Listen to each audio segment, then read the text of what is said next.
रासपाका रवि एक उदारवादी छवि भएका योग्य नेता हुन्। जनताको चाहना बमोजिम उनले प्रधानमन्त्रीमा बालन छाल अगाडि सारेर देशको शासन प्रणाली जिम्मा लगाए। पुरानो पार्टीका गृहमन्त्री रवि लामिछानेले भ्रष्टाचार विरुद्धको फाइल मात्र के उठाएका थिए, सबै पुरानो नेताको सातो गरे। फलस्वरूप रविले जेल जानु पर्यो। जेलमा अनेक शास्ति खेपेर पनि जनताको हितमा बोली नै रहे।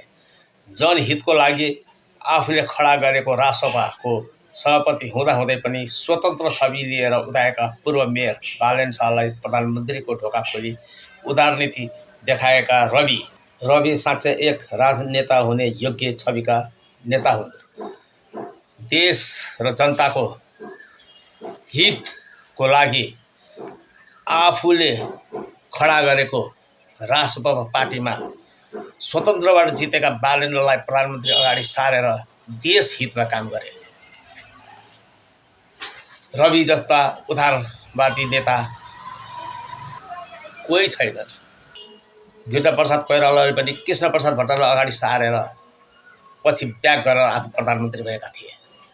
तर रवि सबै कुरा आफै हुँदाहुँदै पनि आफू ब्याक भए जनताको हितमा काम गरे।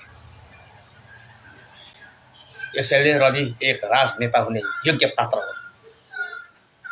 इतिहासले सम्झिनेछ, विश्वले सम्झिनेछ रविको उदारवादी नीतिलाई।